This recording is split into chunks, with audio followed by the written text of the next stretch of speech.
It's The Drive on The Fan.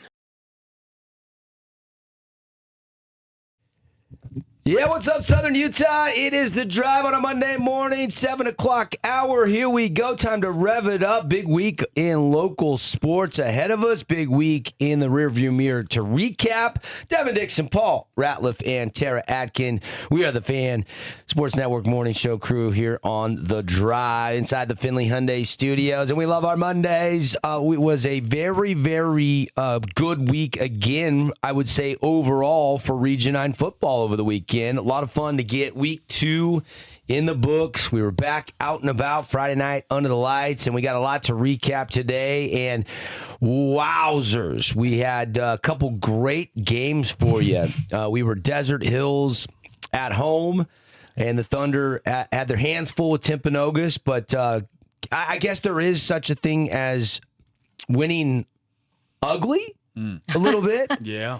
It wasn't pretty, some mistakes, but a win is a win. And when you're early in the season, you clean some things up. This Desert Hills team, I left the game last Friday night thinking there is some talent. There is some speed. There is some size. They could be very, very relevant this year in Region 9 football if they are able to keep trending in the right direction. And we'll find a lot more out about Desert Hills. They have a huge test this week as they go up to Salem Hills, which will be a really tough place to go and get a win. So the schedule gets a little bit tougher.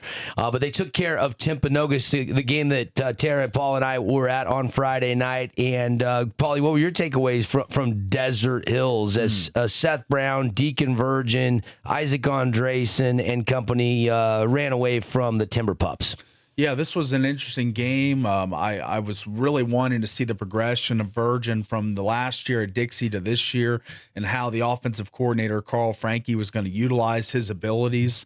Last year, it seemed as if he was a lot more of a statue pocket passer. He was kind of just sitting in the pocket, looking through his reads a lot of the times last year. This year, they got him on the move quite a bit, on the roll, the play action rollouts, all the stuff where he was going to the boundaries to throw the football. And Virgin showed he's a very good thrower on the run. He found a lot of receivers while he was pacing out to the left or right out of the pocket. I really like Seth Brown. He seems like he's going to be a really nice piece for the entire season. Got nicked up a little bit, but I think he'll be okay. He came back in the game. Yeah. So those two, I mean, the offense and then the receiving core. Offensive line did a great job for Virgin all night. I think he was sacked maybe once, maybe twice, but they did a great job. And then the receiving core of Brenton and Andresen, and they just got a lot of pieces to kind of distribute the ball to, along with a really good running game. So I was impressed by Desert Hills. And Beckham Anderson on defense, man, that kid was all over. He was playing with the hair on fire all night. Had 12 tackles, I think, 8 solo.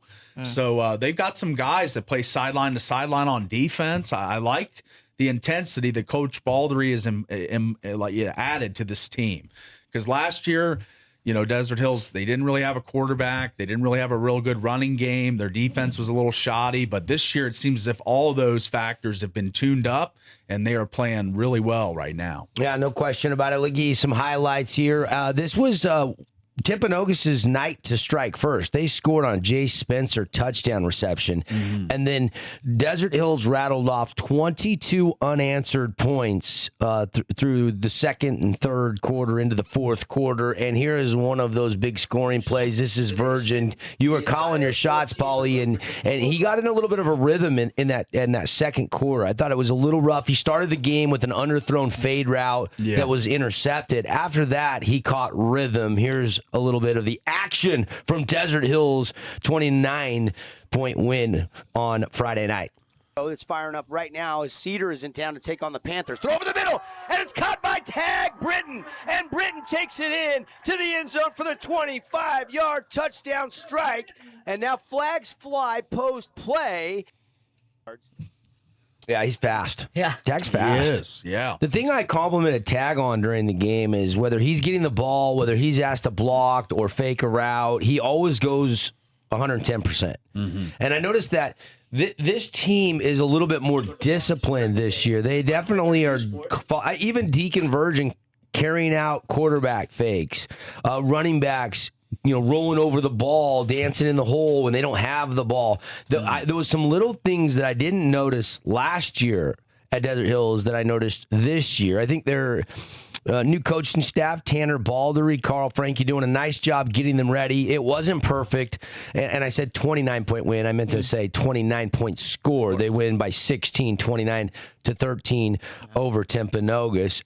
They have 4 or 5 players right now that have to sit out till the week 5.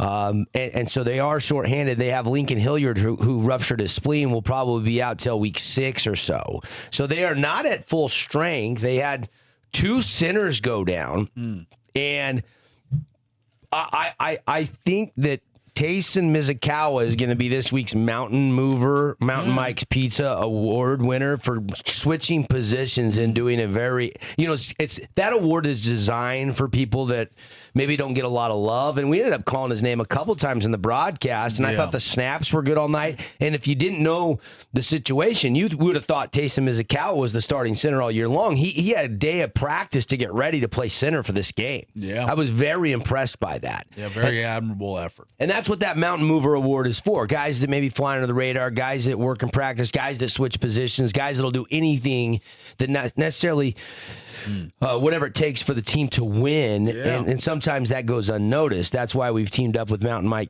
Pizza to do that Mountain Mover Award. And so I think unless you guys saw something better than that this weekend, that's kind of where my head is as the lead for our very first Mountain Mover Award of the 2026 football season. He's deserving, I'd say, yeah. This was kind of a little icing on the cake, and you kind of knew things were going well when Desert Hills mishandles the extra point, but it ended up converting for the 2-point score. And they bobble the snap. It's a fire drill. Heiner's rolling out. He's looking to throw. He's got a man open. 2-point conversion is good. It's caught. It's a lead of 8-7. Brady Christensen, the tight end, caught it on the fire drill. Yeah, well, you just started laughing, Paul. I didn't think that was possible, but normally every time those plays happen where it's on the ground and it's a holder throwing the football, it's normally a disaster, but they converted that one, so definitely surprised me a little bit and got a little chuckle out Like of it. you said, they can play under pressure. Yeah. Things aren't always going right. It was messy, but they found a way. Yeah. Virgin throws for 2 touchdowns. Did have 2 interceptions. The second one, not his fault. He was getting sacked as he was thrown. It was underthrown. The backer intercepted it. Logan Holloway, very elusive quarterback for Timpanogos, dual threat guy. He had 2 touchdowns in the game. This is a first-year head coach and Coach Nielsen.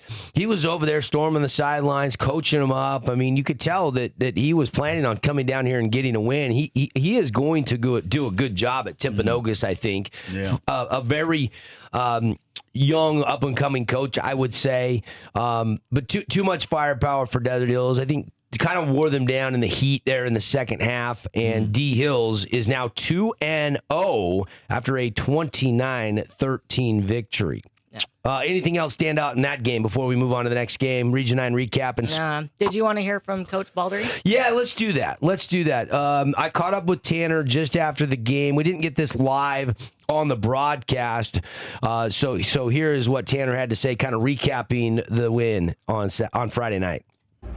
Coach Baldery, after a win for the Thunder, hard-fought win for the Thunder, 29-13. Coach, what'd you tell the guys after this gritty win? Yeah, we talked about the fact that even when it gets hard and the penalties are starting to pile up and it's easy to lose focus and get frustrated with the moments and stuff like that, we work on this with our conditioning all the time about when you're tired, when you want to quit, when it's hard to keep going, you still got to stay mentally locked in. We ask them to remember the order for conditioning, stuff like that. Felt like that paid off a little bit there, where even when it got hard, even when it was easy to say, hey, we're frustrated, we want to tap out, we just settled down, we got tighter as a group, and we locked in and went through it. Seth Brown played tough, some tough yards, 1 receiving and obviously 1 on the ground, and then he came back in the game and kind of sealed it with a big couple runs to set up that late touchdown. Yeah, dude, I think Seth has the mentality of Desert Hills football. He's the epitome of it, where, and he's got the mentality that no one's stopping him. You can hit him, but he's not going down. He's going to find that daylight. He's going to push through everything. The dude is an absolute workhorse. I'm super, super proud of Seth. And Deacon Virgin, I mean, his progressions, 2 touchdowns. Did have the 2 interceptions. One was deflected, hit. He was being sacked. Really not his fault. Yeah. First one underthrown a little bit, obviously. But what'd you like from your quarterback? I love the fact that he's starting to progress as a passer, where he wants to take the deep shots, as every quarterback does. They get excited for the big explosive plays, and we want to have explosive plays on offense. But we also want him to read through his progressions, see what the defense is giving him, and he's starting to make progress at that and get really, really good as a quarterback. Hey, Beckham Anderson kind of popped on the film tonight.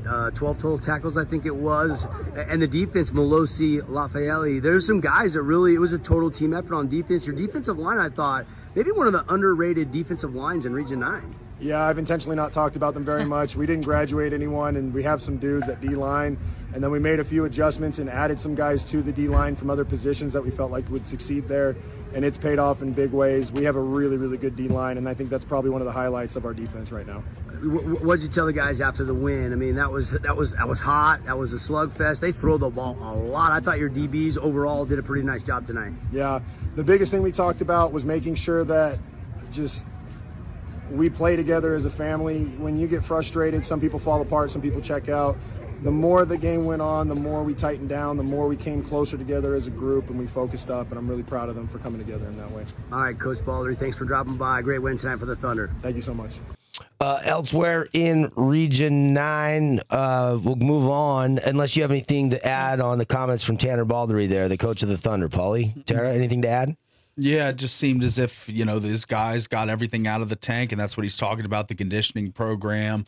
When it gets hard, don't quit, just keep persevering, and they did. I mean, there was times in this game where it looked like it could have gone either way, and then the Thunder kind of grabbed it by the throat and took the game. So I like the kids and the perseverance factor last night, because there was times where this game could have gone either way. No.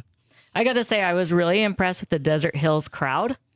They were throwing like or like the chalk around and stuff. And then at one point they did the Norway row, which was pretty epic. So just the entire game and atmosphere was pretty awesome for Friday night. I got home and my freshman daughter, she plays on the soccer team at Desert Hills, and she's like, "Dad, you see me in the row down on the track?" There we go. And I'm like, "I heard you. I saw you guys doing the row, but no, I did not specifically see you Pee-wee in the middle of the madness there." There we go. But by the way, did you see Holland's new haircut for the opening games in the Premier League this weekend? Yeah. Yep. He's butched his hair. A little shorter. Yeah. The long flowing locks are gone. Yep. Yeah. Let's jump over to the other games. We're giving you our Region 9 recap from Week 2 of the high school football season. Scores brought to you by TDS. Canyon View beats Dixie 41-26. Dixie now 0-2. You give up 41, you get some points, you score a couple more times than you did in Week 1, but the Flyers are now winless in their first 2 tries, and unless they can rectify some things quickly, looks like this is going to be just a team that doesn't overall have as much depth and talent as some other teams across the state, and it might be a long year for the Flyers. They're fighting like crazy. I mean, they were down 28-7. They came back, cut it to 28-20. Yeah. Ended up losing 41-26. So it wasn't like the offense didn't put up some points, but not near enough to beat Canyon View for the Flyers. So Will Lievert and the Flyers dropped their second consecutive game to start the 2026 season. Yeah, it's unfortunate. 62-20 and 41-26 in back-to-back weeks. Depends on who you look at it for. Canyon View fans don't think it's unfortunate. I know. Yeah, well, our listeners in Cedar are happy, the Falcon fans, but for our local kids here in St. George, allowing 41 and 62 in back-to-back weeks, they got to go back to the drawing board defensively probably. A lot of busted coverages, easy to get through to second levels running the football. There needs to be a couple changes made, I think, for Dixie.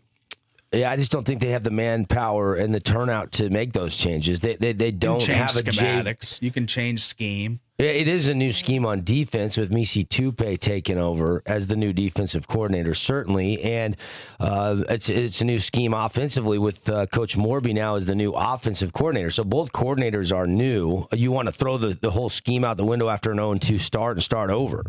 Is that what you're implying? 62 and 41, that's an average of 100 or a total of 123 points. That's a lot of points in the They first don't have 2 weeks. it's going to be a rebuild year. Yeah. I don't think it's scheme. I think it's just personnel. They've got some dudes. I mean, I think Muhlstein's going to be a nice quarterback. He's very mobile. They got Dane Dovler. They had Soderquist the first week that caught 2 touchdowns. They got some guys popping. I just think it's in every position, all starters, offense, defense, special teams. Just not a very talented team that's going to have to take a year to develop, I think, for Dixie. It could be a long year. Could be a long year for Flyer fans. Yeah, you just hate hearing rebuild year for those seniors. That's never a term you want to use in high school sports. It's a rebuild year. It's not the pros. It's not college. It's a little different when these kids, this is their last opportunity to play football. Some of them, not all these kids are going on to college football. So this is a lot of their last shot, and I do feel bad for them in that regard. Let's jump over there to our Boulevard Home Game of the Week. Caden Formaster, Max Christensen III were on the call over at PVHS, and this one ended up being a battle royale. Cedar had that win streak dating back to last year when they went undefeated, won the state championship. That win streak was intact when they beat Wasatch 29-19 in week 1. They were coming down to face a familiar Region 9 past rival in Pineview. Coach Hosner's back on the sideline. This one ended up being a little bit of a shootout. Yeah, it did. 64 total here. A lot of back and forth scoring. I think it's pretty safe to say that there's playmakers on both these teams. Hunter Burgess for Cedar, he went off again. Braxton DeMille went off again. But Coy Doman and the Pineview offense just kept saying, we'll answer your score. We'll answer your score. So I was really impressed by Pineview with a young team. They fall behind early and they just keep fighting, and they come out on the top end of the scoreboard. And then the final play where Cedar pretty much is they're trying to mount the comeback to score the decisive 6 points to try and win this game. And there's less than 25 seconds on the clock. It's ticking down. They're driving into Pineview territory. And, they get a big game-changing, game-wrecking play to end it. I mean, it was kind of the picturesque story for Pineview. Good offensive production, some defensive standout plays. I liked what I saw from the Panthers. Here is the final play of the game. This was kind of an untimed play. This was the last hurrah. They needed a Hail Mary, and this is how it played out. For the Reds, here we go. Man looking to pass. Pressure at his back. He goes down. He goes down. The Pineview Panthers get the sack. They set the ball. The clock will run. The clock runs and they spike the ball. Number 50 once again. So they get the sack there, and then they would have a quick spike. On 4th down, they would run one more play, and again, another sack. Pineview was pinning their ears back. They were coming. Yeah. And Cedar was driving in Panther territory. They were inside of their 40, and so they had a couple opportunities there to maybe throw it into the end zone and get the walk-off Hail Mary type victory, and it just didn't happen. Yeah, it just didn't. Not quite enough. The picture, the movie type setup where you're driving down the field with less than a minute. You hear about all these NFL and college quarterbacks, 2-minute drives and their record in them. And this was a chance for a first-year starter in Jackson Mann to lead them down the field and try and score the game-winning touchdown. But he was pretty good. 14 out of 21. That's 67%.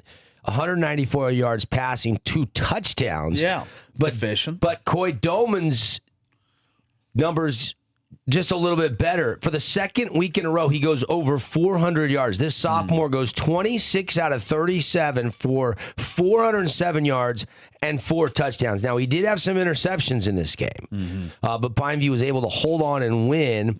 I would categorize this as an ugly win, so to speak, as well. It wasn't clean. It wasn't perfect, but a win is a win, and you beat the defending 3A state champs. Yeah, you've got more talent, I think, on this team than a lot of people realize for the Panthers. Carter Buchanan, 4 catches, 145 yards receiving, and 3 touchdowns. Yeah. Max Yoakum's averaging 142.5 yards through 2 games. I mean, he is a stud. I remember Corbin, he was a monster for him just last year, and now Max in his senior year stepping up and being one of their best receivers. That's cool to see. But Tristan Delos, 2 sacks in the final 7.5 seconds for Tristan Delos.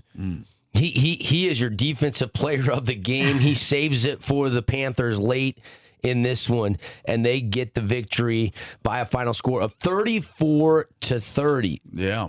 Elsewhere, Layton Christian came down to Snow Canyon and said, hey, we might be a 2A school, but we've got some dudes. Yeah. I was getting updates from my brother, actually, whose daughter is a cheerleader over there. You guys know Molly. Yeah. So he was over there watching her. She's part of the cheer team now. And so it was funny. He's like, these guys are monsters. He's like, how is this a 2A school? When he showed up at the game, he was like, holy cow, these guys are huge. They've got 8 Division I players that have transferred in that are new to Layton Christian. Now, they're a private Christian school, so they can go out and they have open enrollment. They can go get guys. They can move in from wherever they want and play. Yeah. This is not the same Layton Christian team that lost to Dixie last year. Right. Yeah.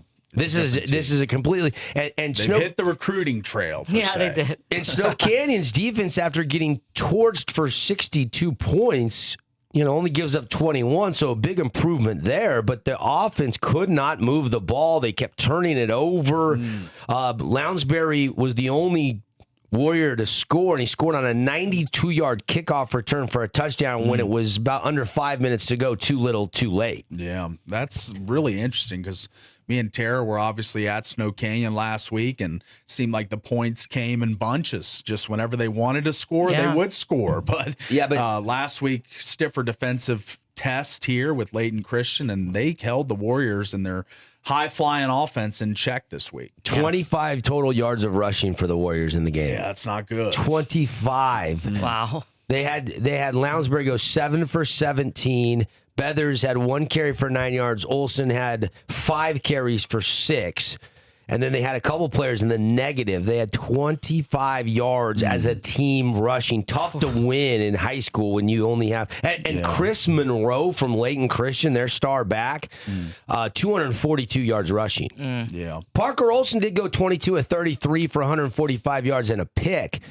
Isaiah Thompson had 8 catches for 80 yards. Lounsbury was still effective out of the backfield, but they really couldn't get him in open space all night long against this Layton Christian defense. Interesting, yeah. So the Eagles are now 2-0. They beat Snow Canyon. They dropped to 1-1, 21-7, the final score in this game. Crimson Cliffs, they went up to Provo 31-13. Crimson takes care of business. Good 5A win. Yep. Bulldogs are now 0-2, and the Mustangs bounce back after losing to Lone Peak, who did drop a game against IMG Academy badly, but to be expected a little bit when you're playing one of the best teams in the country. Sure.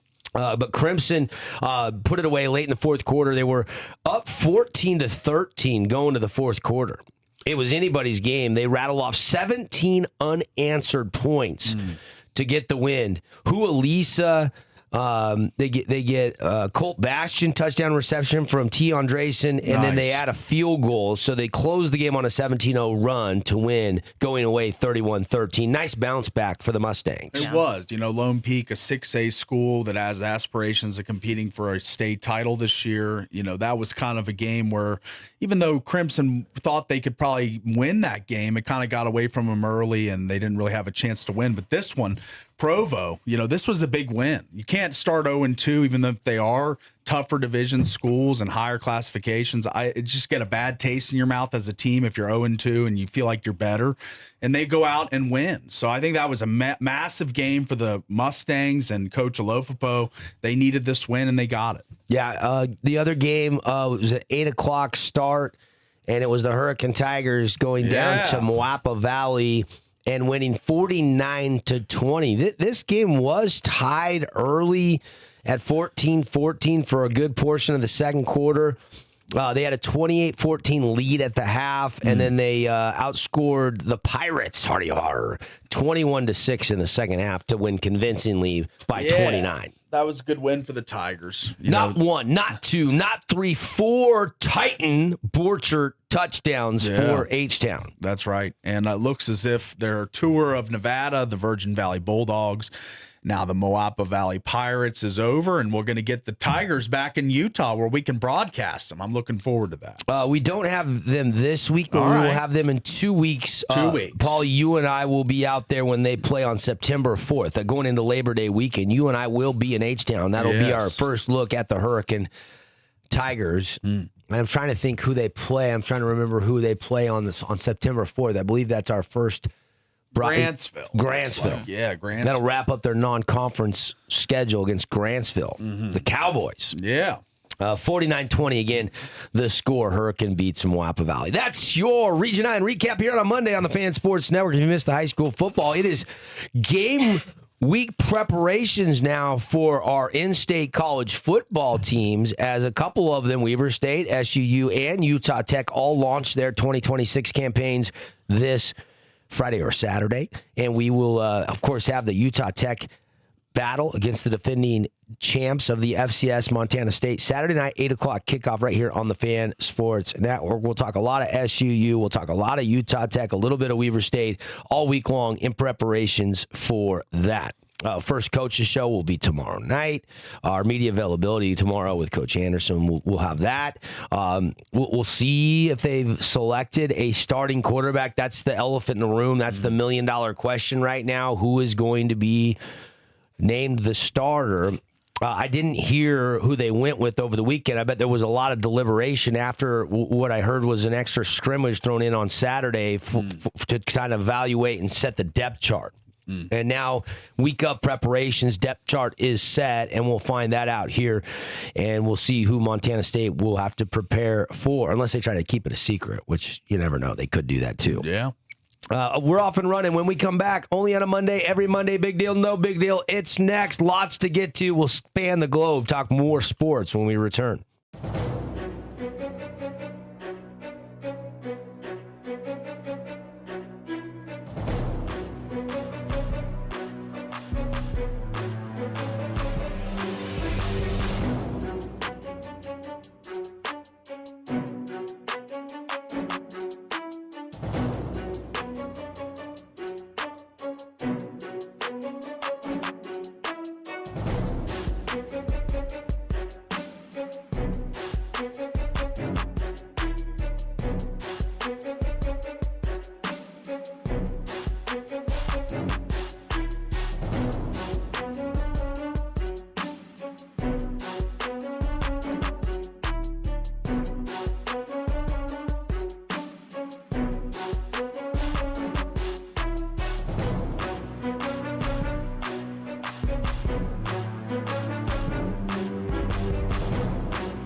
Welcome back to The Drive on The Fan.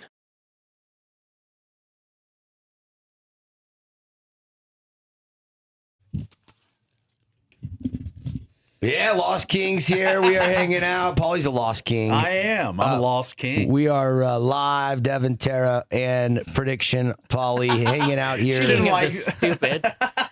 She didn't like that one. What did I say? When you said I was a Lost King, she was just like sitting there formulating her thought of something mean to say over there. The only thing he's king of is king of the stupids. Wow. Yes. Ouch, you mama. That's from Shrek, okay?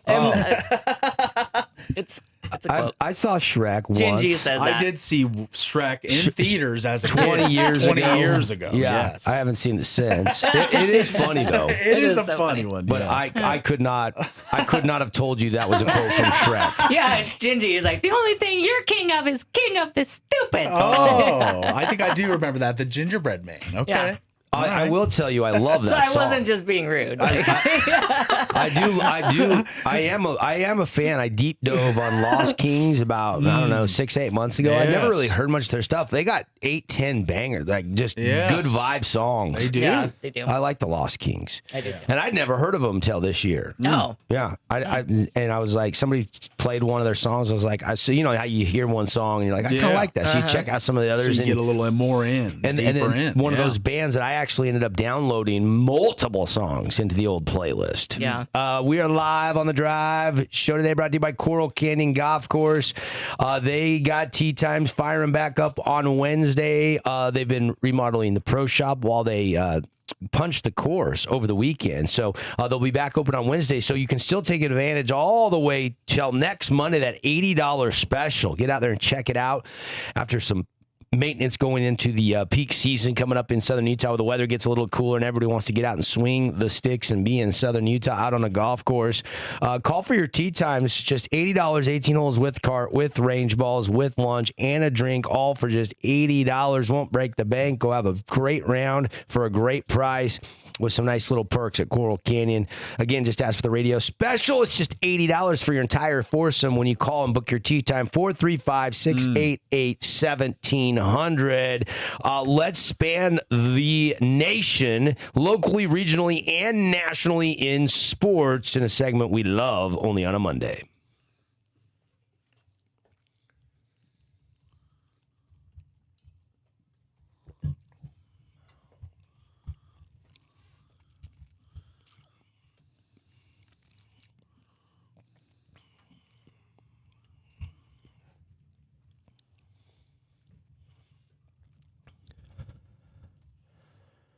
Right now. Here we go. now.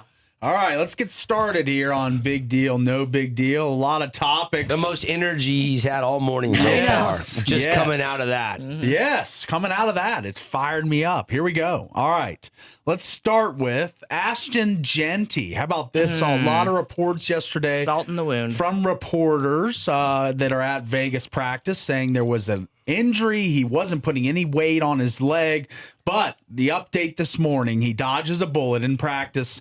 Injury that thought was to be more severe ends up just being an ankle sprain. Big deal, no big deal for the Raiders. Ashton Genty dodges a season-ending injury, which a lot thought it was. Well, if you had your fantasy football draft already and you spent a first-round draft pick on Ashton Genty, you were it was sweating. a big deal. Yes. It was a big deal. But for everybody else, it's kind of a wait and see. For me, I understand how you could freak out and go, oh my gosh, it could be bad. He could be out for the season. Yeah. But right now, today, I lean no big deal. It's an ankle sprain. Yeah. So I would go no big deal, but I would put a big asterisk by it until we know the grade of the sprain, because sometimes if it's a worse sprain, it can be worse than a break. Yeah. We know those high ankle sprains can be lingering. So obviously this is a significant injury to a very key piece to the Raiders and Clint Kubiak's new offense. Yes. And you hate to see, after they went out and made some additions to the offensive line, him on the shelf to start the season. You got a couple weeks before the season. Yeah. We'll see if he misses significant time or not. It remains to be seen. But until we get a better, clearer picture of how bad the degree of sprain is, I'm going to lean no big deal. As a Raiders fan, I'm going to say it's a big deal. They just brought in a bigger, better like O-line, so I was looking for a lot more rushing yards out of Genty, especially after contact, because most of his yards came after contact last season. So I was hoping for a better year for him, and this is just kind of, it puts a damper on it. Like, I'm a little bit worried. Like you said, we don't know how significant the sprain is, and sometimes it can linger and be worse than a break. So this is, for me, this is a big deal. And you're probably looking at the depth chart and looking at Mike Washington Jr. and Dylan Lobb and not great behind him. This is not a star-studded backfield behind Genty. No. There's not a lot of star power. It's not like they have a three-headed monster at running back. So, Sonic and Knuckles. Yeah, when you take that into consideration, Mike Washington Jr., I think, is the primary backup, unless he's lost that job to somebody else in the preseason already. He was going into camp as the two-back. Yeah. And so not exactly somebody that you lick your chops going, he's a fantasy darling. Yeah. I don't have a definitive one on this either way. I still think it could be a big deal if it ends up sidelining him for even 2 weeks. Yeah. You know, even if he's out a few weeks, he's one of the best offensive skill players on this team. So that's a huge blow if it's anything severe or it takes him out of the lineup. So even though it's not the ACL injury or the MCL or the Achilles or something that does put him on the shelf for good for the year that is, this still could be a big deal. But I'll go no big deal for now. I'll agree with the double. Okay. All right. Let's go to the next one here. This is a tweet from Adam Schefter. History. The Browns are waiving tight end Daquan Wright. And if he clears waivers, he has an agreement in place for the 2026 season to play for LSU. Per agents Drew Rosenhaus and Kyle Lincoln, Wright is believed to be the first player who could play for an NFL team in a preseason game and then go back to play in college. Big deal, no big deal. And coaches are sounding off. Dan Lanning from Oregon yesterday spoke on, and he's a guy who benefits from the transfer portal, I'll tell you that. Brings in a lot of studs every single season from the portal. But even a guy who's a portal architect and a guy that snags a lot of great players from it, he's even got an issue with this. Let's take a listen to this before we react. Your thoughts just on guys coming from the NFL back to college. I know you guys aren't really interested in the 5-for-5, but just the state of college athletics right now from every sport, just seems like who's eligible. You don't really know. What's your feelings on that? Yeah, I mean, I think there's a lot of negatives that are involved around this. One, once you go to the NFL, to me, you're in the NFL. You don't get the opportunity to come back. Two, most of us have built our rosters, and you have a limited roster limit now. So if you invited somebody back to your team, that means you're kicking somebody else off your team, right, to match your roster limits. I don't think that's fair to the players that worked all summer, all spring, and put themselves in position to be ready to work for a team. To have somebody come back. But ultimately, it used to be once you had an agent or once you went and did the combine or once you went to all those things qualified as you are no longer an amateur, you're a professional now once you declared for the draft. So to let any of those players come back, fair or unfair to them, it's unfair to the sport. And I think it's unfair to the players that are on current teams, for those guys to be coming back. Yeah, and look, that's an opposing coach, right? Yeah. But I still think that my take is big deal. Not necessarily because Wright is going to transform LSU, although he could help the team. Yeah. But because this could completely change the definition of the college to pro pipeline. The question becomes, if an NFL team cuts you, should you be able to go back to college and play against 18 to 22-year-olds? Yeah. And if you're Daquan Wright, wouldn't you rather fight for an NFL roster spot? Or would you rather go back to LSU? And it sounds like he would rather go back to LSU and play for Lane Kiffin and potentially be a major contributor and try to improve his stock for 2027. We even have his coach on the Browns, Todd Monken. Yeah. He sounded off on this as well. It was really interesting. There's even some inklings that Wright was faking an injury to preserve himself for the college season. Like he wasn't even taking reps in practice. He wasn't even participating really. So maybe this was earmarked. This was set in stone for a while in his mind, but it was really interesting. This is a wild thing that guys can play in the NFL. It's a fascinating second chance if he gets to go to LSU, but I don't like I don't like it. I don't like it. If he's waived by Cleveland, if he clears waivers, then he's already got a backup plan. And I'm okay with people having contingency plans. You plan in life. And I know he played at Ole Miss under Lane Kiffin for a couple seasons. He did. So Lane Kiffin knows exactly what he's getting. He had 39 catches, 635 yards, and 5 touchdowns. But this would be the first player to go from an NFL roster back to college football. And the whole thing is only possible because of the Louisiana court ruling involving eligibility, which has opened the door for a group of players to get another season. Yeah, that's right. Including Jack Pyburn, who recorded 2 sacks for the Tampa Bay Buccaneers in his preseason game. Yeah. But I think football is one of because in hockey, they can get drafted to a pro team and still play, finish out their college careers. And they can go to the training camps or the developmental camps and do all of that and still play for college. So this, in my opinion, this is kind of that same thing. But it's never been done before. It hasn't. And not in football. Yeah, but do we really want to see guys left and right in 5 years from now? Yeah, I suck at preseason. preseason. If I Let me make just the go team, back. if not, I'm going to go back to college. And the first quote, if you hear him correctly, you're taking a roster spot away from somebody that is committed to you, committed to your team. This guy wants to go better himself. Okay, fine. You want to go to an NFL camp and try to make the roster, fine. But now you can't have your cake and eat it too. I'll tell you who it sucks for. It sucks for Zach Grace, the redshirt junior who was set to be the starting tight end at LSU.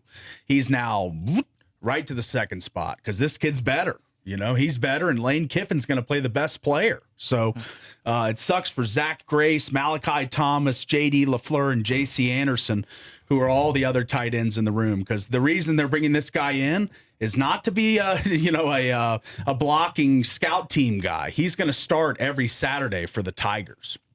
So, All right, let's go to the next one here. I already said I think it's a big deal. So all right. I don't have anything else to add on that. I hope he does not get to go back to LSU, honestly. All right, let's go to the next one. As Deshaun Watson had some interesting quotes.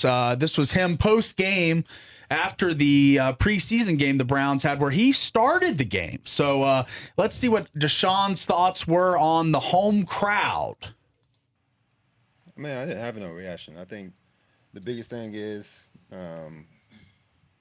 I think you guys know too, and I think the whole world knows. It has nothing to do about the performance. It's a little bit personal than that. So I think it's a disrespectful thing. I'm gonna keep whatever I feel with me and my family internally on how I feel about that. Just move on. But don't you think, Deshaun, that winning and playing better would eliminate some of that booing? Last time I played on this field, I tore my Achilles. And that same fan base, they cheered when I got hurt. So does that have to do with, what does that have to do with anything about performance? When a person get hurt, especially for your own city, and they cheer. Does any of that make you regret coming here? No, I don't regret anything in my life. I think the Lord put me through situations for a reason. So I don't regret anything at all. But, I had different thoughts on how it was going to be. But, it is what it is. Sometimes, the tables turn. And I'm patient enough because I'm a child of God to, wait for that time to change. So I'm not tripping on it. He's not worried about anything because he's got his fully guaranteed 5-year, $230 million contract. One of the worst contracts in the history of the National Football League. I just don't know. But it's a big deal that his own fans are still booing him years after the fact. It looks as if he will be the starter. Really? 5 of 12 for 36 yards and an interception and a 31-7 preseason loss to Buffalo? Who are you going to put in there over him? Shedeur Sanders had the stronger performance. I'm a 60-plus-year-old first-year head coach that would like to keep my job in Todd Monken. I'm going to go. Starting Shedeur is the pathway for most success. Huh. At least you know what the future holds. What has Deshaun ever done for your city? What is Shedeur at least has some upside, and know if you're going into next year's draft having to take another quarterback and not if you play Shedeur. If you play Deshaun, you still don't know about Shedeur, and now what do you do in the draft? True. That's an interesting I think that point. just says a lot, though, that Shedeur wasn't good enough because, like you said, he has the upside. You'd think he'd be the obvious pick, but for them to put Deshaun in, there must have been some other stuff going on with Shedeur. Here is the bigger question. Why is Deshaun not trying to win over the fan base? Why is he not trying to win the locker room? He seems over? bitter. He seems very bitter.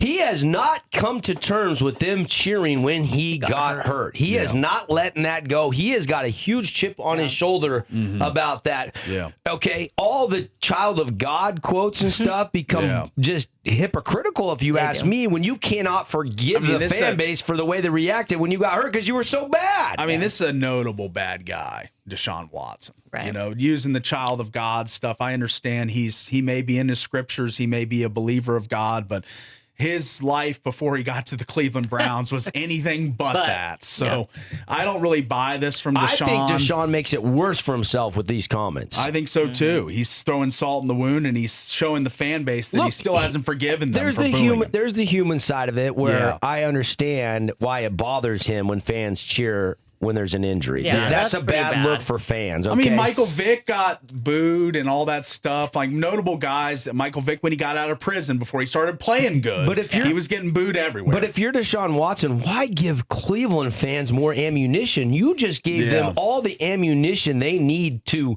not even like you that little bit less and I'll than tell they already you, do. Those same Cleveland fans that booed you when you were hurt were over the moon with you when you were signed that deal. So that's the other factor. I'm going big deal. I think this could actually influence whether Cleveland starts him or Shedeur, and I don't think this helps Deshaun Watson's case whatsoever. All right. Yeah.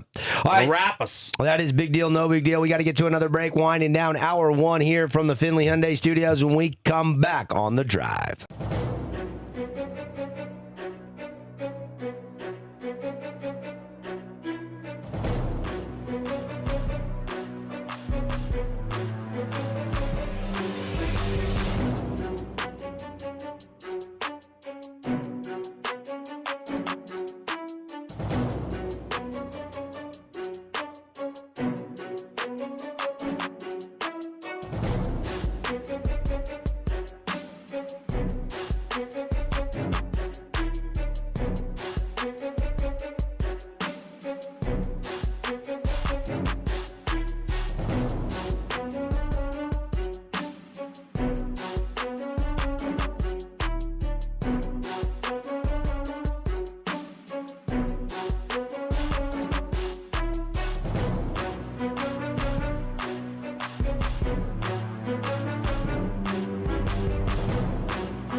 Welcome back to The Drive on The Fan.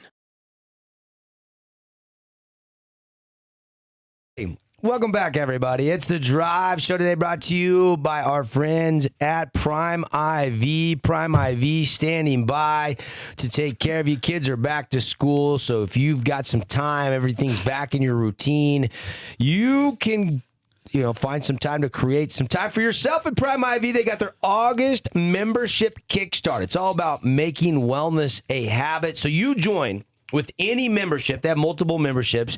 You join this month, you get over $600 in bonus value. In addition to your monthly benefits, you'll get a free 25 milligram niacin injection, you get a free B12 injection, free additive, personal wellness roadmap, and entry to win a free 3-month essential membership. And here's the best part.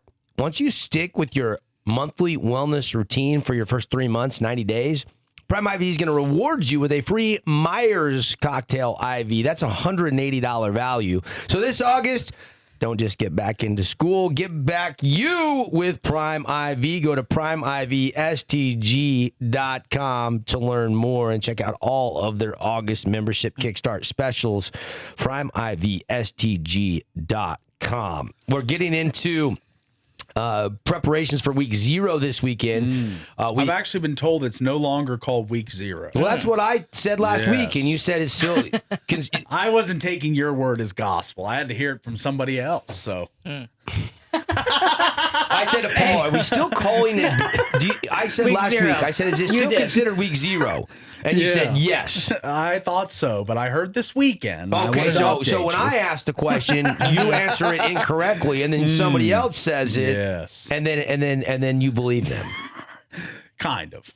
Wow. I'm sorry, buddy. Wow. Yeah. Wow. That'll be the last time that I ask you anything. Really? Yeah. Last time ever, huh? Well, yeah, because you don't know. Okay. You I don't normally research. know. Yeah. I normally know. No, you didn't know because you answered it incorrectly. All right. Well, I have pulled up our friends at FanDuel have already got the FCS spreads out. Would you like to guess Utah Tech and SUU's numbers? I said last week I thought Montana State would be favored by 40. I'm not going to change my prediction. I'm probably too high. I understand that. I give a lot of credit to Montana State for winning the national championship game in overtime. I watched all of their FCS games marching through the playoffs, unlike some other people in the studio. And I think that's a dang good football team that's well-coached and has a rich history of winning. Long lead up. What's your number here? He said 37. Oh, 37. Okay. Tara? I said I felt like I was too high at 40. It's not really fair because I already know what the books have placed it at. Yeah, so I'm not going to. All right. So I'm not going to pretend. He says 37. It is 31 and a hook for the Montana State Bobcats. Utah Tech. Yeah, I mean, look, this is 57 the national and a hook, the over-under. This is the defending national champs. They are on the road, but you have to look at it from every angle. And Utah Tech won 2 football games last year. And although they were more competitive than they have been in past years, they still did not win more than 2 football games. The facts are the facts. So I'm not surprised it's a big number. 31 and a hook. Minus 20,000 for the money line for Montana State. So, yes, it's you'd have to lay 20,000 to win 100 on the insane. Bobcats. All right. That means you have to lay $2,000 to win $100, not $20,000. No, it's minus 20,000. Yeah, but there's one less zero in the payout. You know how betting works. You have to lay 2,000 to win 100. Okay. All right. Am I wrong I'm on doing that? it on my thing right now. Am I wrong on that? 100. 20,000 pays you 100. I am correct. You are incorrect. You have to lay $20,000. Yeah, win it's $100. minus 20,000. Yes. Who would ever do that? That's idiotic. That's what Why I do they said. even have a number by that? You were correcting me, but I think yes, 20,000 when I plug it in wins you 100. Okay. Well, it's a guaranteed 100. There you go. How about SUU and Montana? How about that? Oh, we got 5. Never mind. Yeah, we don't Great. have time. What is the line? Just tell me the line. 17 and a half. All right, 17 and a half. Hour 1 in the books.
Welcome back to The Drive on The Fan.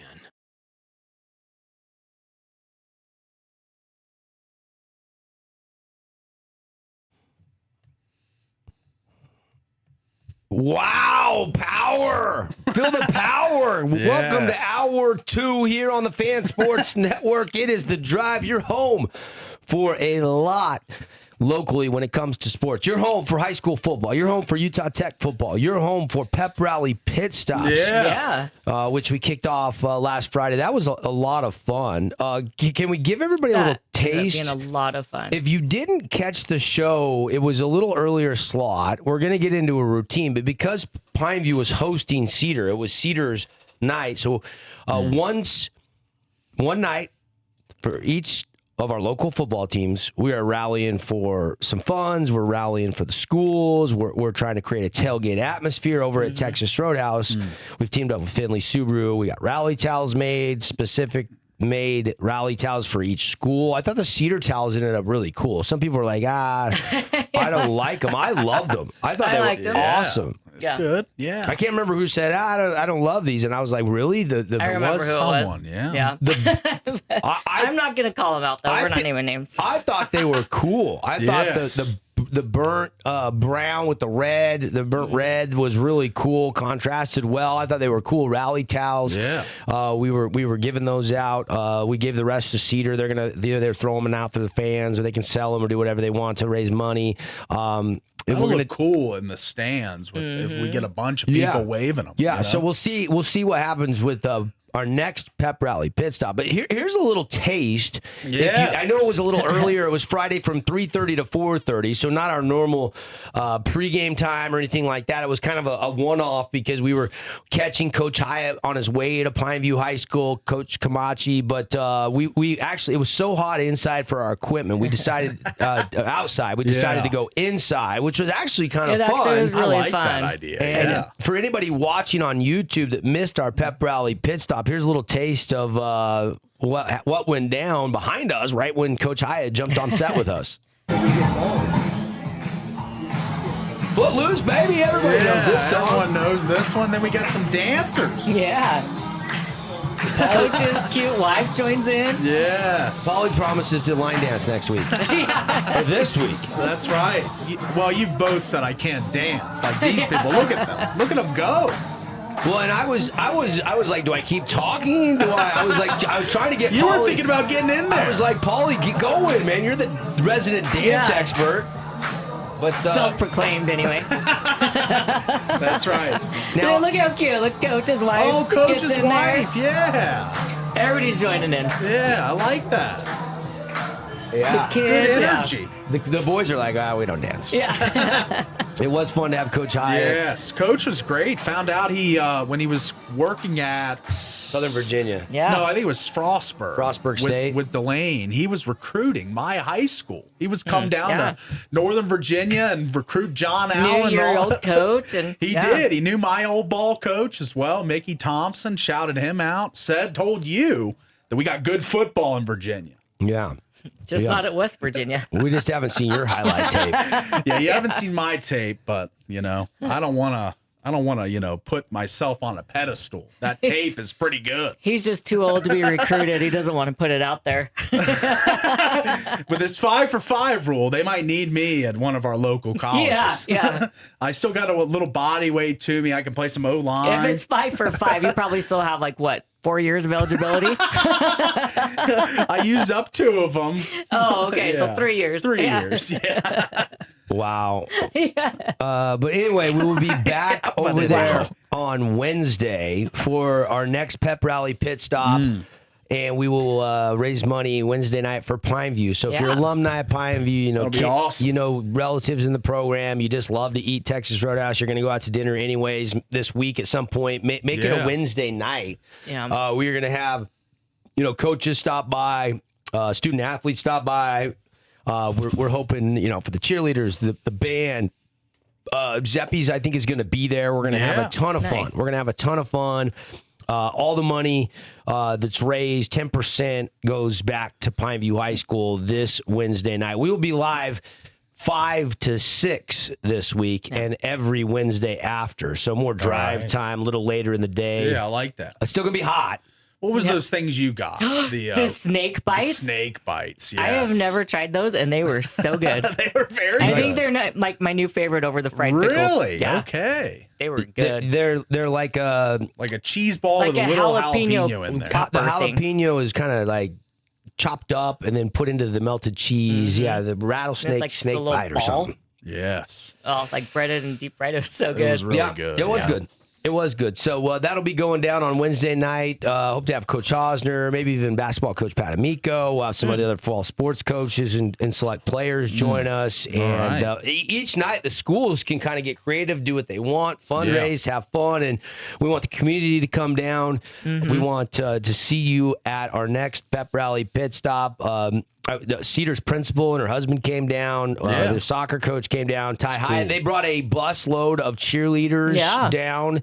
Unfortunately, we had to hurry and leave as I was pulling out the bus with all the cheerleaders was pulling in because we had to get out and get set up for the 2 games we were broadcasting on Friday night. So, but I think for our inaugural pep rally pit stop, the content was good. It was a lot of fun, and can't wait to see what this Wednesday brings. Yes, looking forward to Wednesday. Yes. And I think we're trying to put together a prize for the best poster, right? We can. For the fans? Yes. We certainly can. I want to see that. I do too. We want to see like the best posters and college game day. Exactly. By the way, we are getting quite a few. It's starting to grow and build. I think last I checked, our first Jimmy John's highlight of the week we posted from the first week of the high school football season had over 40,000 views on it. So we are starting to get some nominees really rolling in. So if you see a local sports highlight, make sure and send those to us. If we pick yours and put it on our socials, you are going to get a $100 Jimmy John's gift card. That'll feed you, 8-10 times in the month. Sure, yeah. You can go to Jimmy John's all month long if you want. Yeah. And we'll spotlight some great local performances and plays. So if you're out there, you see a soccer goal or you see, a big spike in volleyball or anything, doesn't matter what sport, what level, we want your videos. All you have to do is go to our website, thefansportsnetwork.com,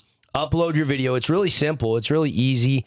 Takes you just a couple seconds. You can do it on your phone. You can do it on your laptop, and the video will come to us. And then what we're going to do this year is we're going to take all the views and the top 4 that get the most views, those are going to be finalists for our play of the month. So we'll go all month long, and then we'll pick the ones that had the most views, and those will be finalists. So we're going to do it on views this year. I like that instead of having to try to select which plays we think are the best, which one got watched the most, and those will be the finalists. And then if you win the voting, which we'll need the fan vote.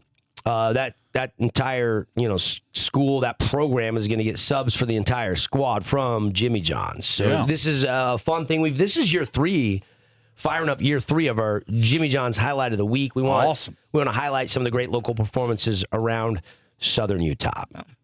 So those are a couple things, news and notes going on. I am getting fired up for Friday night. Because we do have a number of games, 2 Big Sky games Friday night, including Eric Kerr's debut as head coach of Weaver State. Weaver State will be in Greeley. That game will be on ESPN Plus, and they will be taking on Northern Colorado. So that'll be fun. That'll be Friday night. Cal Poly is also hosting Idaho. They play on Friday night. So we have high school football Friday night, but we also have 2 Big Sky games. And Idaho is playing Cal Poly Friday night because the following Thursday they're at Rice-Eccles Stadium for the Utah Utes home opener. Yeah, and I'm going to be excited to see how much improved they look. See what Morgan Scalley's first head coaching debut looks like. I'm also curious to see former Region 9 player Cyrus Polu. He's climbing up the depth charts. He's running with the 1s and the 2s. Like to hear that. For that Utah Ute defense. Yeah, we were given our catch and 3 and a hook against Northern Colorado, according to FanDuel. Yeah, they're on the road. They're on the road. I thought it would be more, considering it's his first game and a lot of turnover. But Northern Colorado has not been. Both these teams finished. Look at last year's near the bottom record. Yeah. But Ed Lamb, it's taken him, what is this, year 4 or 5 for Ed Lamb, and he's still yet to kind of turn this Bears program around. And I thought he would, when he left BYU, maybe he's starting year 4. I thought it would be quicker for Ed Lamb because he's such a great recruiter. I mean, I remember the first time Ed Lamb was at SU and he came on the show, and if I would have had eligibility and he said, Devin, run through that wall and you're on my team, I probably would have done it. Yeah. Like he is a great recruiter. Great motivator, recruiter, yeah. So Eastern Washington also playing on this weekend. Your boys from back. What city are they again? Cheney, just outside of Spokane. They're playing the Lumberjacks, Big Sky, Northern Arizona, of course. Out at the Walk-Up Sky Dome. That's right. And right now, the Lumberjacks are the favorite in that game. That's interesting to me. Yeah. So the Big Sky, I mean, there's a lot of games this weekend. Weber State at Northern Colorado on Friday, Idaho at Cal Poly. Then Saturday, the slate looks like this. UC Davis at Portland State, Eastern Washington at NAU, VMI at Virginia Idaho Military State. Institute. Yeah. SUU is at Montana. That's a 5 o'clock kickoff up at Washington Grizzly Stadium. Yeah. That won't be on ESPN Plus. That one is on Scripps Sports. And then Montana State at Utah Tech, that game on ESPN Plus. Yeah. And so those are your games this weekend in week 1 of the FCS schedule. And then week 2, like I mentioned, Utah at Idaho, Utah Tech at BYU. There's some more big time. Weber State has SUU in week 2. So we get an in-state rivalry in Cedar City, 6 o'clock a week from Saturday on September the 5th. So that'll be a big one. That'll be a really big one. So, yeah, go check out the Big Sky schedule. We're going to be talking a lot about these matchups. Depth charts are in place. It's week of preparations now for our local colleges at Weber State, SUU, and Utah Tech. They are getting ready for week 1, whereas fall camp is now over, but at BYU and Utah, they still got a little bit of time. They get an extra week to prepare. Yeah. So, going to be interesting. I am stoked for Big Sky football this year. And SU was picked 6th in the media poll in the preseason rankings. Utah Tech was picked at the bottom of the conference. Both those coaching staffs would like to prove those preseason picks otherwise. Yeah. And have a year. Yeah. I still have not heard. Have you guys got any news on who's going to get the start for Utah Tech at quarterback? I'm hoping we hear tomorrow in the coaches. I don't know if Coach Anderson will want to disclose that or not. Kind of keep that top secret from Montana State. Yeah. I don't know how he'll play his cards on that one because we know fall camp, that 3-headed monster of a battle was ensuing with Tiller, with Deacon Hill, and with Bronson Barbin. Those are the 3 guys. And, we've been to practice multiple times through fall camp, and every time we've been down there, somebody else has kind of shined. Yeah. Deacon Hill got a little nicked up, but it's not season ending or anything like that. But he was not able to participate in that second scrimmage, which kind of put him at a little disadvantage, I would say. I would agree. But I don't know. I didn't get down there Saturday for their final, exhibition play, scrimmage, if you will. Yeah. So, there you go. But, man, here we go. We also got that game in Dublin, Big 12 game in Dublin on Saturday. Yeah, that's right. UNC and TCU. UNLV Belichick is playing week 1 down in Vegas at home. Yeah, Memphis is supposed to be pretty decent this year, so that'll be one of UNLV's biggest tests all year. They were one of the holdovers that stayed in the Mountain West. You saw all those schools depart to the new Pac-12, but UNLV hung back in the Mountain West, and a lot of people think that Dan Mullen has a team this year that could be the Group of 5 representative in the college football playoff. So UNLV expected to have a big year. They're favored by 5.5 week 1 against Memphis. Yeah. Some breaking news right now. Sources saying that the Browns have tabbed Deshaun Watson as the starting quarterback, not Shedeur Sanders. Yeah. So it sounds like Deshaun Watson, even though he was awful in the preseason game over the weekend, and didn't like it when he got booed again, and he's still hanging on to when fans cheered when he tore his ACL. It looks like he's going to be the guy that starts week 1 as QB1 in Cleveland. I guess so. Going to be interesting to see how it plays out for him. I don't know that they're just trying to get worth out of this contract or what they're trying to do here. They have a younger player that showed a little promise last year.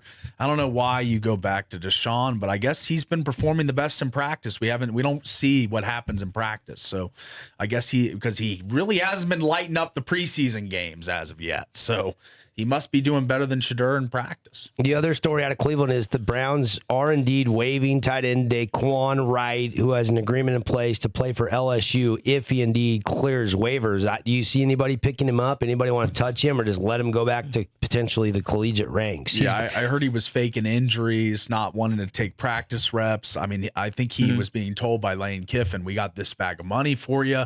You want to come back? And I think since his agent is Drew Rosenhaus. Yeah. All the things line up to make it kind of a greasy situation for this Daquan Wright and Lane Kiffin. This is unprecedented waters because Wright is the first player that I've ever heard of that has an agreement to return to college after signing with an NFL team as an undrafted free agent. Once you do that, you're done with college in the past. Yes. Feinbaum on his show had an incendiary quote.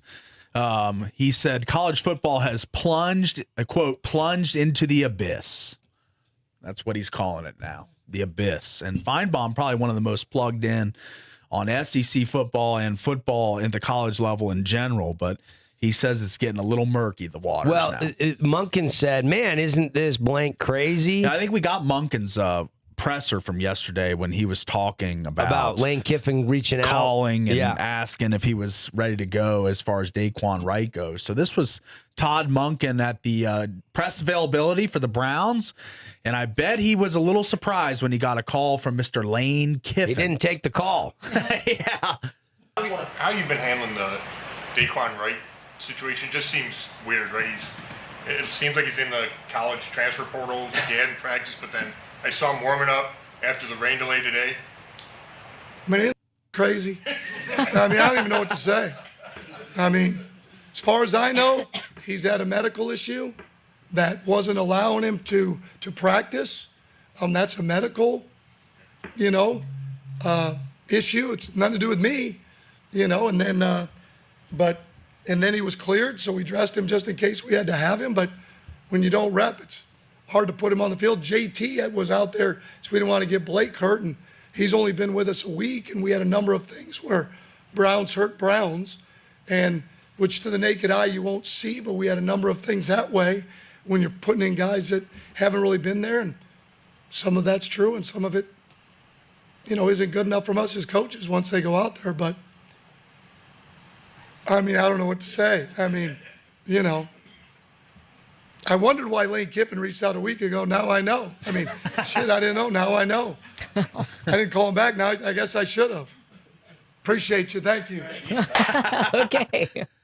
That was good. It's probably the first time he's ever encountered a question about a guy leaving his roster for college. Yeah. They put him on waivers. He's not going to make their roster. I mean, he graduated right. Well, it's kind of hard when he doesn't play. But it sounded like he was faking an injury, too. That's not cool. You heard him say he's not repping in practice. At least the other guy was playing and recorded 2 sacks and going back. Like, he wasn't just faking an injury or something.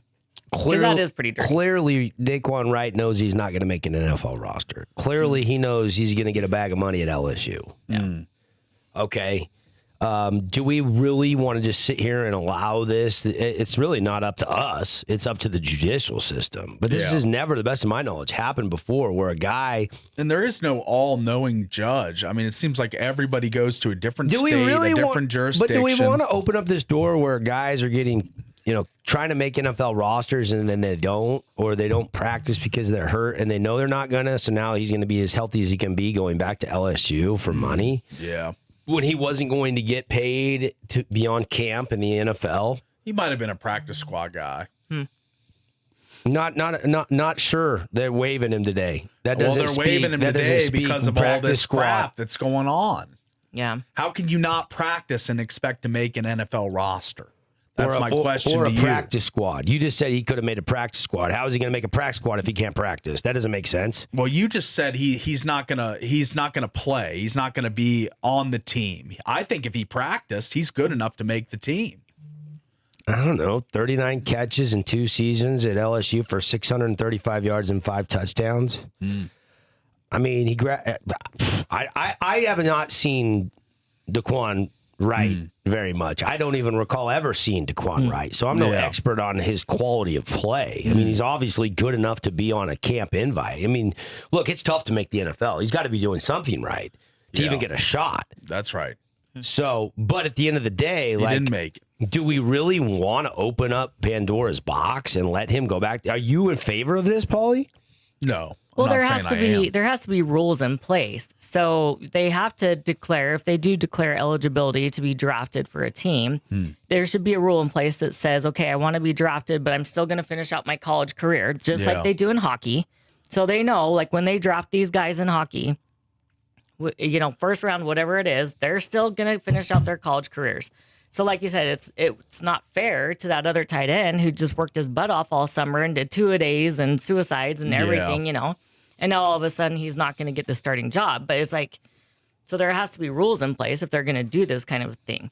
That if I declare eligibility, I'm still going to continue I'm going to finish my college career so that that's already known what the intentions are. You can't just like go and not make it and then be like, okay, I'm going to come back. It seems a little haphazard. He's just not probably going to make the team, so he wants to come back. That's what it screams to me. You know, he wants to still get paid to play football. So, I mean, not everyone can do that at the NFL level, but he's sure a hell of a good enough player to play in college.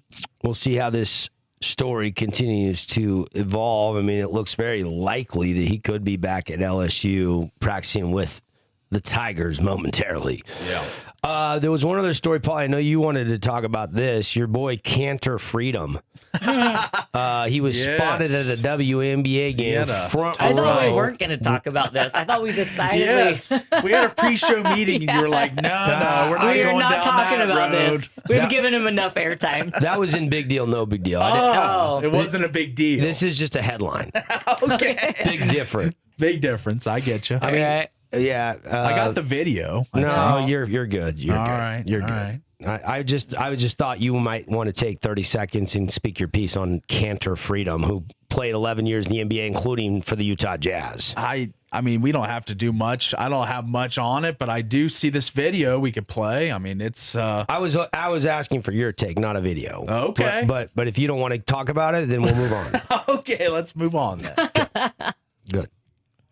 Okay. I don't understand the purpose of that, but okay. Well, you brought it up pre-show, took a hard left turn. and I gave you an opportunity, and now you're gracefully declining it. So that's you wanted fine. to play the video. I wanted to play the video. I didn't want a video. I wanted your take. All right. Well, you're not going to get one. We need to give the audience some context on what his take is. You seem to be following this storyline, so and you seem intrigued. I do not. So I do know Caitlin Clark had 37 last night, but that's about all I know about the WNBA for over the weekend. Yes, Caitlin Clark. She's doing great. So, all right, we're off and running hour 2. You killed it there, Paulie. Yeah, I mean, I didn't know. I had a video. I don't think Paulie killed it. I think Double D killed it. How did I kill it? I wanted said- to take We're it not from watching Paul, a and I video. didn't We're get not it. watching a video. I had a video. I'm not following this storyline. Well, It the doesn't video intrigue me. speaks more to what I can elaborate to. You know, it does. That's all I'm saying. Who's the video of? It's of Cantor at the WNBA game. He got thrown out of Play last the video, All then right. we'll go to a break. All right, Okay. here we go. Paulie wants to play the video. I do. It'll shed some light. Here we Okay, go. here we go. Here we go. Is it our radio audience going to be able to follow this? 6-point basketball game. I don't think so. Probably not. They're yelling at each other. Yeah, we can walk them through. There's a verbal altercation. He's on the sideline, like, says woman now. He's wearing a T-shirt that says adult Female human or something. Yeah, he's definitely going into the weeds with this bit, but We have talked gets about kicked out, the restrained, conversations surrounding the and WNBA. shoveled out of the stadium for getting in. It was a player on the court he was having a dispute with. Okay, but she started it. He was just like standing there wearing a T-shirt. Like, if you can't handle a T-shirt, grow up. People are offended by everything now. So. Exactly. All right. Caitlin's just chuckling as this whole thing unfolds. Yes. Which is, because, and I kind of stand with Ennis. I think he is kind of a psycho, but. He's certified know? nuts. He's just, I mean, you're retired. Go be retired. Yeah. Like, he wants to be a political figure now? He does. Well, He wants to be the WNBA started it. They definitely need more strict rules. Is anybody watching this product? No. They say that. Well, now we are. Well, no, but even before this whole thing, the WNBA is citing record numbers of viewership, and attendance across the league is up, which is a good thing because they've had to pay them a lot more. They're at historic highs, averaging roughly 742,000 viewers across all media partners, up 12% year to year from last season. Okay, but who is that because of? Caitlin Clark. And Sophie Cunningham. Yeah. Who did not play yesterday. No. And yet people still watched. Yeah. I did not watch the game live. I just saw the highlights. They say the Caitlin Clark effect allows 1 to 2.5 million viewers per Indiana Fever game. Yeah. So, interesting. Well, she's the draw. People are watching to a certain Caitlin or degree. Sophie are the only reasons I would watch. She was hitting. I mean, it was a Steph Curry-esque performance from Caitlin Clark. I mean, the step-back threes, like her comments in the post game was like, I was just going to lead. I wasn't going to let us lose, and I was going to do it, whatever. I mean, she said all the right things, and she put on a great performance. I love her, yeah. And yet there's this sideshow distraction with Enes Kanter in the building wearing a shirt and getting in an altercation, a shouting match with a Chicago Sky player. Okay, but he's trying to stand up for Caitlin Clark and Sophie Cunningham. So I don't hate it.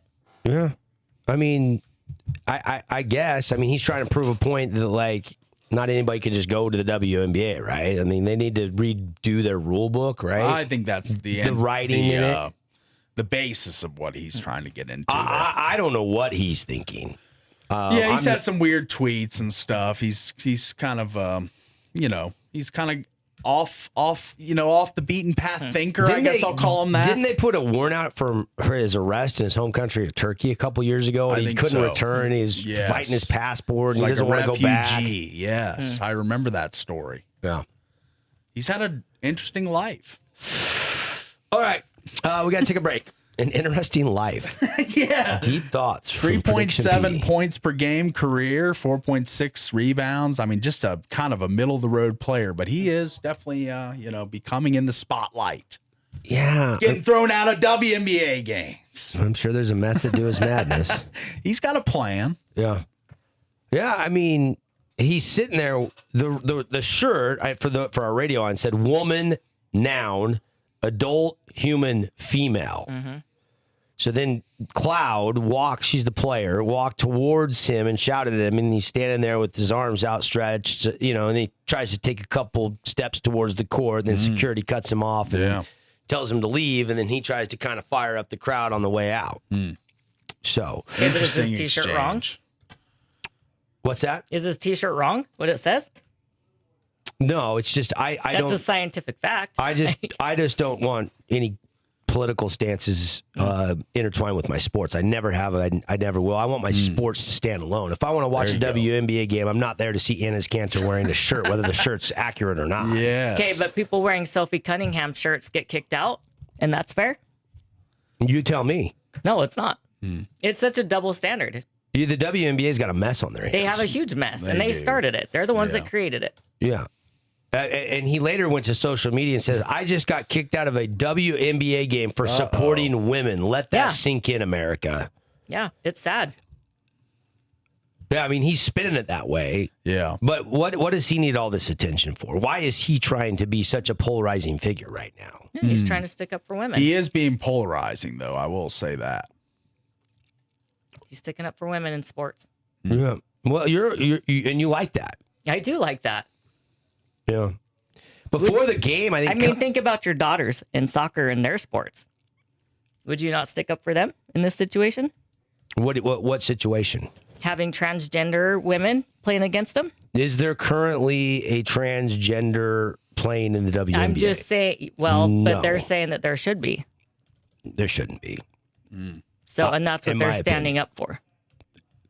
But why is it Kanter? Like, I just don't understand what his method to the he's trying to be like this vigilante out there, like, and put America on his back and win over fans. And what does he gain out of this? He was a journeyman NBA player, but he's always been like and he's kind of gone off his rocker before this a little bit. I'm not saying he's right or wrong. I'm not and this taking could be side. for like personal gain or whatever too, like more selfish. But I still appreciate that somebody's standing up for the integrity of women's sports. Well, tell me this: why is Natasha Cloud getting mad and getting in a shouting match with him during a game? What's her deal? Why is she engaging with Enes Kanter? I don't know. I don't know that. We don't know the answer. To that we don't know question. the answer to that question. So if you're gonna look at the whole thing, like what is she mad about? That he's wearing that shirt? Apparently, it ticked her off. She looked pretty upset from the video, but I don't know what she was saying or why. All that, but yeah, she had to be held back by teammates and security. She was shouting and pointing at him. She did. Yeah. And he was kind of doing the gladiator thing. And then the Sky coach gets up in the postgame and said, there's so much good things about this league and so many good things about the play of these players. And if you come to a game, you should probably come enjoy the basketball. That seems pretty simple to me. I think these players deserve that and have earned that. Being a former basketball player, you should probably understand and feel that too. That's where I'm coming from. I'm saying I don't need politics infiltrating my sports. It so often does, and I don't like it. And I think that this is the most relevant the WNBA's been since I've been alive, realistically. I mean, Sue Bird, Diana Taurasi, all these stars were never given the exposure that these players are now. So I mean, he was confronting fans outside the arena, posting videos of himself during confrontations with fans outside the arena, raising his palms out before placing them behind his head and walking out of the building. He's turning this into a theatric. For right or wrong, whether you agree or disagree with him, it's like he needs the attention. He's trying to be about him more than and that's where I'm like, I don't need him at a WNBA game. Yeah. I'll watch the highlights to see how many threes Caitlin Clark hit. Yes, I think Kanter had a thing against Nike as well years ago. He always takes these stances where he wants to be the guy that kind of, is the spokesman for something. Yeah. I mean, high-profile public protests against Nike criticizing co-founder Phil Knight and prominent endorsers like LeBron for hypocrisy regarding human rights and alleged forced labor in China that Nike utilizes. So Trista Smith of Boise, Idaho, was wearing a gold Caitlin Clark Fever shirt. She was sitting next to Kanter in the same row. Yeah. And she flew in to go to the game, and she happens to sit next to him. She follows him out to the lobby after he was ejected, and she said this to the media. I don't know him personally. I know who he is, and I think this is unfair. He is wearing a shirt that says, woman is a human female, and so everybody gets their you-know-what a lot. It's not fair, so I'm here to support him. I'll pull him back in. Let's go. So people on both sides of the aisle. Yeah, I mean, this is why I didn't even want to bring this up. But you did. You brought it up. I did. All right, let's get to a break, buddy. Let's get Kanter on the show. Yes, Tara. Now we're Work talking. on that. Paul, you're in charge of that. Put Tara on the point, man. No, because it'll never happen if I put you in charge of it. So he's being facetious. He doesn't want it to actually happen. All right, I'll work on Enes Kanter freedom for next week. Yeah, until we can get him on the show, we're done with this topic. All right. I don't think we'll ever talk about it again. Don't threaten me with a good time. Oh, she's gonna go straight home and start working on that. Gonna call his PR team today. Got to get to a break. It's The Drive on a Monday. Thanks for locking us in, loading us up.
Welcome back, everybody. It is The Drive on a Monday. What's going on? How you feeling? Thanks for waking up with us. Monday is our fun day. Yes. We love our Monday mornings as we talk sports. One thing I did want to mention that I watched quite a bit of this weekend. It was actually kind of an interesting day yesterday in the final round of the BMW was Wyndham Clark's close. Like after he had played not great the whole round, he got hot there, birdieing a couple of his last couple holes to pull back away from Rory McIlroy. At one point late on the back nine, Rory tied him after 11 holes. Nice. And I thought, oh boy, here we go. This is going to be an interesting finish.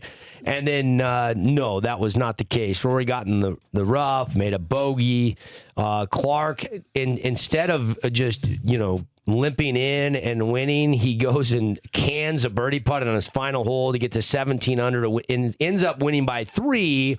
It was a lot closer than 3 most of the day, but it looks like Clark kind of dominated. This guy that's won majors and obviously had that great third round on Saturday. And Rory falters down the stretch. But can he take some momentum into the Tour Championship? We'll have to see. We'll have to see, buddy. Here we go. The final week of the season. Scotty kind of faded in this tournament as well. So Wyndham is 17 under. He wins it, moves him up to third on the FedEx Cup standings. Yes. Cantley takes second. Rory third. Woodland, Morikawa, and Chris Goddard up tie for fourth. McIntyre and McNeely tied for 7th, Bridgman 9th, and then Michael Brennan and Sung J M tied for 10th. Scotty was T12 at 7 under par after he shot 72-65. Remember I said he needs to go shoot 64, 65 to get back in the tournament. He did, but then only 68 and another 68 on the weekend. He just that opening 72, Scotty just too far behind the 8 ball. So again, nobody has ever won all 3 legs of the Tour Championship. Yes. Wow. So I found something interesting, non-golf related. If you'd like to continue with the golf, though. Well, you've already tried to transition away from the golf. I like golf. Tara likes the golf. I've watched Keep the it with Hawk the golf. 2 times now. Michael Lasasso wins the final live event. Rahm wins the season. Reportedly, they've got some funding potentially. Oh, the live does? I'm hearing rumors about that. It's going to be real interesting in the offseason to see what exactly the next steps are for if the funding comes and what live golf looks like in the future. And Lasasso holds off John Rahm, becomes live golf's youngest winner. And the Legion team defends the team championship. Bubbly for everybody. Nice. Yeah. 18 under, he beat John Rahm, who was 17 under by 1. No. And Rahm shot 63 in the final round. Michael Lasasso, who was the NCAA individual champion and then decided to go to live golf. He plays for the High Flyers. Bryson was tied third with Sergio at 16 under, 2 shots back of Lasasso. So there you go. Right. Go ahead. What was your transition? All right. I like this one. Yes, this is good stuff. Because this is really here. embarrassing for you. Why is it embarrassing? They have a $21 million This roster. year, not last year. It means something year to year. So the 2026 Big 12 NIL valuations have come out. And every program in the Big 12 is listed, and the Utah school's spending some good money in NIL. Utah at $20 million projected, and BYU at $21 million projected. So pretty good coin being spent by our Beehive State Power 4 schools in football. We need a salary cap. Need a salary cap. That's why because Texas you look at Tech Texas has Tech 32. Yeah. Just put the cap at 20 million. You can't go over that. Yeah. I mean, and there needs to be a floor as well. Most of the Big 12 schools pretty competitive. It looks as if the lowest spender is UCF at $18 million, if I'm right. Yes, it looks as if. There doesn't need to be a floor. Why does there need to be a floor? I don't understand that comment. Just to make it even. Competitive, balanced. Because, what if UCF sucks but if you're, and they decide you're to a spend school 7? and you can get away with, building a good winning roster for 15, you still have to spend 18? That doesn't make any sense to me. Well, why would you want transparency? Why would you want a floor? Nature? Yeah, because what if you suck one year and you get a new AD and they say we're only spending $7 million? Fine. We used to spend $0 on NIL legally. It was under the table, left at your hotel room. Well, now it's an arms race to compete. So, and I hate that. You do hate that. I was all in favor of name, image, and likeness, and going out and doing camps. But this is just another professional league now, and I think it takes away from the college professional league with no regulation. Yeah, I mean, look. The rich just get richer. I don't love that there's no salary cap. Fine, put a floor in. I don't care. I don't care. Yeah, but if Oklahoma State, who won 0 Big 12 games, wants to go out and spend $23 million, that's up to their alumni, T. Boone Pickens and the fellas. If they want to get together, $23 million to build a team, which I think their team's going to be good this year. Right now, college football is an arms race at the Power 4 level. Yeah. Not at the FCS level, which is probably why you like FCS football. It seems more than FBS football. 100%. You do? Yes. Yeah, I thought love that was FCS a fact. football. I thought that I was don't a know that I fact. like it more, but I like it equally, I would say. Equally, okay. Yeah, I will be watching Big Sky football all weekend. 100%. There's 6 or 7 Big Sky games. I will jump But around. like when Ohio State, Texas is on and Eastern Washington and UC Davis is on, which game are you watching? The beautiful thing about a remote control is you can jump around. I know, but what are you going to be primarily watching? The game that has national ramifications or a random Big Sky game? Yeah, you love college football. You love the big brands. Yes. I don't care about those 2 schools. Okay. Those 2 schools are probably going to be in the playoff. Don't care. Okay. I mean, not that So I you wouldn't care watch. about I'm not saying I NAU wouldn't or watch. Eastern Washington. You're more trying than, to illustrate a point and suck me in, and it's not going to work.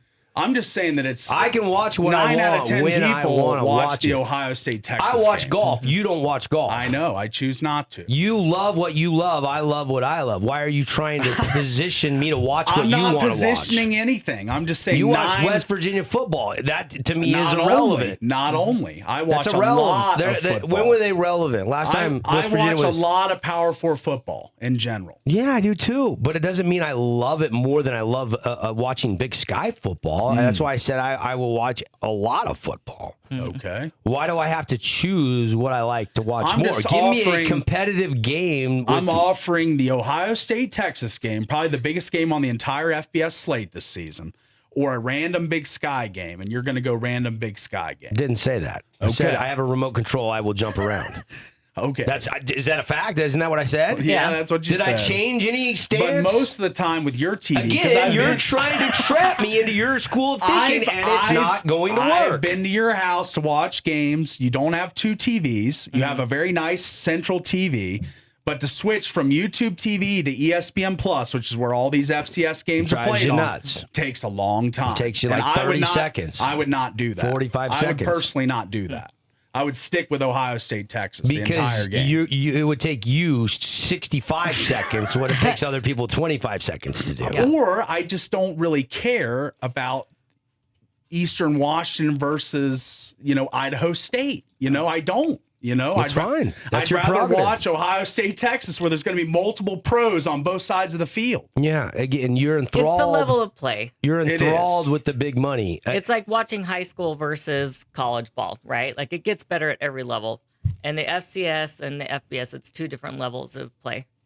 I love watching high school football. I do too. I like all of it. I'm just saying. But I like, don't it's- understand your comment there. I'm confused by it. There's just a different level of play. You're saying you would rather watch She college. didn't say rather. She said it's a different level. I of love play. all of it, Well, but of yeah, course, it's they're like bigger, faster, and stronger. Is that what Yeah. you're alluding to? Exactly. Well, at every level, and you're saying the talent level is, of course, the talent level is better for Ohio State and Texas. Yeah. Than it's going to be for Eastern Washington versus Weber State. Doesn't the quality of football matter to you? I like watching it's all good competitive quality. games. Like, we love high school football too. It's If all it's a- great quality, if but it- yeah, it's just different levels. If it's a blowout, doesn't enthrall me. Doesn't Okay. enthrall me. I don't understand what you're trying. What do you want out of me right now? Like, He I feels don't understand. attacked. Well, I'm just trying to figure out what angle you're coming from. I'm just asking you a simple question. Would you rather watch Ohio State, Texas, or Eastern Washington, Idaho State? It's a pretty simple black and white question. Which would you rather watch? Ohio State, Texas. Would you rather watch Ohio State and Texas or the Washington Commanders on Monday Night Football? Well, Ohio State, Texas. You don't have a dog in that fight. I know. So you're but not I a true blood Commander I'm fan? a bigger college football fan than I ever will be NFL. Guys. So, man, somebody in Washington, get a hold of his fan card. It's in question right now. Okay. Wow, for somebody that eats, lives, and breathes Commanders, you I just love threw your Brutus boys, the Buckeye and Bevo. I'll see you them just both. threw your favorite NFL team under the bus. All right. Got to take a break. Back in a flash.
Monday. What's going on, Southern Utah? Show today brought to you by Game Day Men's Health. They got a free testosterone test, and you need to know what your T levels are. They are standing by. Man cave environment, all about helping guys feel and look their best with peptides, sexual performance products, weight loss plans that actually work, and, of course, a free T test. And then if you decide you need it and you want to get on it, they got you covered. $50 off your first month if you need TRT therapy. Go see our friends at Game Day Men's Health. Just look them up and get in there for a free testosterone test. Tell them Devin, Paulie, and Tara told you to stop on by or give them a call here on the Fan Sports Network. Nice. Appreciate Coral Canyon, Zag, everything coming from the Finley Hyundai Studios. Appreciate TDS Jimmy John's, of course, Prime IV as well. We love our sponsors. Don't have a lot of time. There is some breaking news. The Houston Astros, who have a 3-game lead over the Mariners, and they're just in front of the Rangers, have fired their GM, Dana Brown. Okay. So they are leading the standings in the AL West. And they are 1 game under 500. That AL West is atrocious this year. Yeah. Rangers are tied for first. Mariners are 3 back. We played, 131 games so far, roughly? Yeah. 131. Something like that.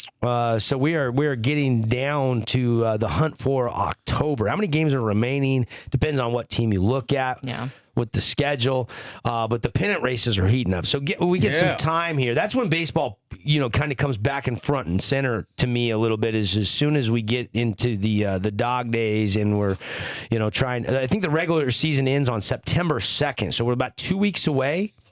2 weeks away. Sounds about right, yeah. From the end of the season. So the pennant races are really heating up. Make sure and make plans to join us 5 to 6 on Wednesday. Yes. Our next pep rally pit stop. Bring your signs. At Texas Roadhouse. What are you going to give everybody for the best sign, Paulie? And who's in charge of that? Tara gets to be the judge or what? Tara's in charge. I think I'll be the judge of that. And Tara's always in charge. we're going to come up with something good for the best sign. All right. So, bring them. Okay. I like it. Panther fans, we will see you starting at 5 o'clock over at Texas Roadhouse this Wednesday. Come make plans to eat, have some fun, hang out for a while, and support the Pineview Panthers. Again, 10% of the proceeds go back to PVHS, who won. They're 2-0 under Coach Hosmer. They beat Cedar, stopped that winning streak that the defending state champs were on. Our region went 4-2 again in the opening week, and now we get a little extra boost this week with Utah Tech hosting Montana State, with SUU going up to Montana to take on the Grizz. And then, of course, we got Weber State on Friday night at NAU. So we got 3 in-state college football FCS programs kicking off their season. It's going to be a great weekend. This weekend. So a lot of coverage. Continuous coverage, a lot of guests. The big thing that I'm going to try to figure out today is who is going to be the starter against Montana State for Utah Tech. That's what I want to know. Going to dig deep for that one. Hopefully we can figure that out by showtime tomorrow. If not, we'll have to wait till our session with Lance Anderson. We have the coach's interview. What is that, 10 a.m. tomorrow or something? 10 a.m., So lots more compelling sports talk all week long. Hope to have you back. It's always FREE, free to listen to The Drive here on the Fan Sports Network. Have a great Monday, everybody.